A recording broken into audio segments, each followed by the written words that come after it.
Hablemos de los niños y las niñas, pero no solo de los mexicanos y mexicanas, sino de los niños y niñas migrantes. Desde 2018 empezó a crecer la cantidad de caravanas de personas migrantes de Centroamérica que atraviesan México, quieren llegar a Estados Unidos. Las cuestiones políticas, punto y aparte, pero la realidad de lo que viven, eso me parece muy preocupante.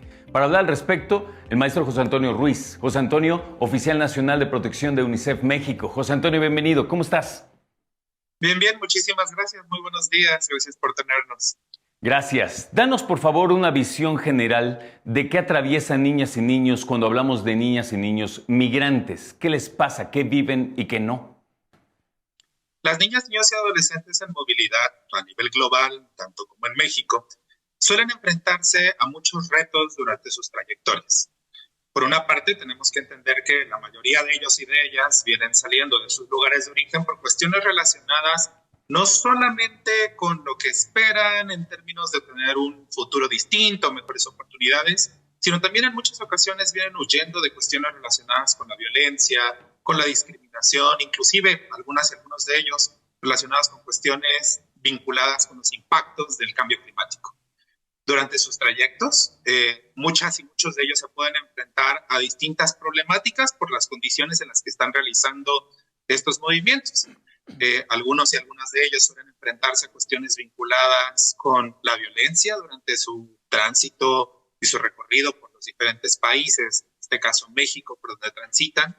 En algunas ocasiones esta violencia es ejercida por grupos que operan dentro de los territorios dentro de los que se desplazan, lo que les hace o les puede convertir en potenciales víctimas de algunos elementos como pudieran ser la trata de personas, la explotación e inclusive el reclutamiento por parte de grupos armados.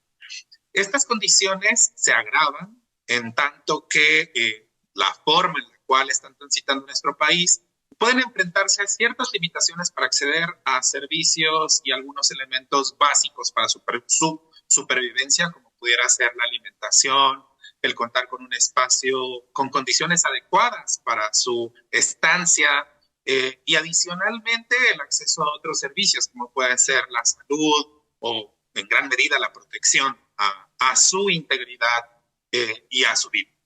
Hablemos precisamente de eso, porque una cosa es cómo llegaron, entender de paso también que migrar no es algo malo, migrar siempre se ha dado a lo largo de la humanidad, es una necesidad a veces y tienen también hasta cierto punto sus derechos y ahí llego. Tengo entendido que la Constitución mexicana tiene el deber de protegerlos. ¿Estamos en lo mismo? ¿Estamos en eso, José Antonio? Así es.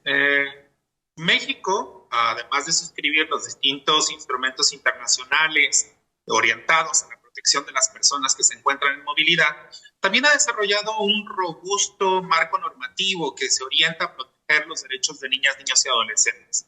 La propia Ley General de Derechos de Niñas, Niños y Adolescentes en el país hace mención a los derechos que niñas, niños y adolescentes en migración o en movilidad tienen. Y en realidad tenemos que partir de que todos los derechos que tienen estos niños, niñas y adolescentes por el simple hecho de ser humanos siguen con ellos y con ellas durante todo el transcurso de su movimiento.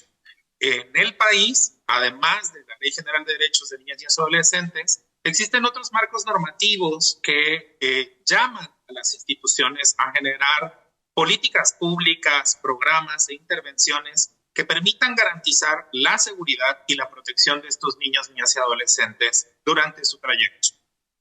Perfecto. Ahora, otro punto importante tiene que ver con lo que hace México en ese sentido. Claro, una cosa es la Constitución, pero hablamos de otros organismos, desde organizaciones no gubernamentales, la sociedad civil, la cuestión del Instituto Nacional de Migración. ¿Qué pasa con niños, niñas y adolescentes, con ellos en específico? Bueno, a nivel nacional se han desarrollado distintas intervenciones por parte de las instituciones gubernamentales.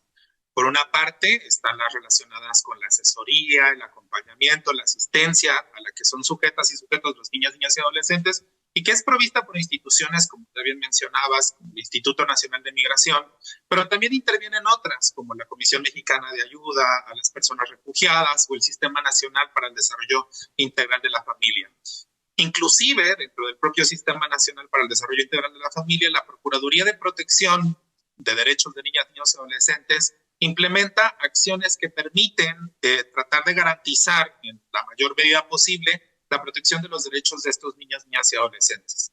Adicionalmente, organizaciones de la sociedad civil se suman al acompañamiento, a la asistencia, proveyendo de insumos para la supervivencia, que van desde el alojamiento hasta la alimentación, e inclusive el acompañamiento en los procesos administrativos o los procesos migratorios a los que estos niñas y adolescentes necesitan recurrir para poder continuar con su ruta de migración. José Antonio, a mí me gustaría saber, UNICEF tiene datos, tiene estadísticas, porque la idea, escuchar que un niño, una niña, un adolescente van a buscar a sus papás o los envían con algunos familiares, ¿sabemos qué porcentaje de ellos verdaderamente logran esta hazaña? Pues bien, en realidad la posibilidad de que estos niños, niñas y adolescentes logren su cometido depende de muchos factores. Lo cierto es que sí identificamos que en el país existe un gran flujo de niñas, niños y adolescentes que pueden estar acompañados o no acompañados durante su trayecto migratorio.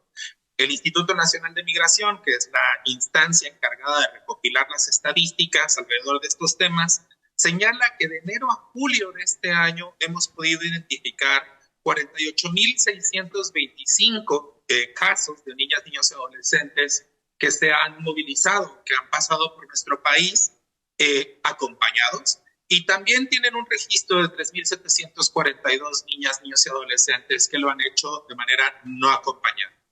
Insisto, las posibilidades de que ellos y ellas, sobre todo aquellos que ingresan a través de nuestra frontera sur para llegar a la frontera norte, logren unirse a sus familias o su cometido de entrar a Estados Unidos, depende de múltiples factores. Por una parte, las políticas públicas que se establecen para poder atender a esta población, los propios procesos migratorios, no solo de nuestro país, sino también de nuestro país vecino, y también las consideraciones que se llegan a tomar en cuenta para determinar el estatus de la recepción de ellos y de ellas.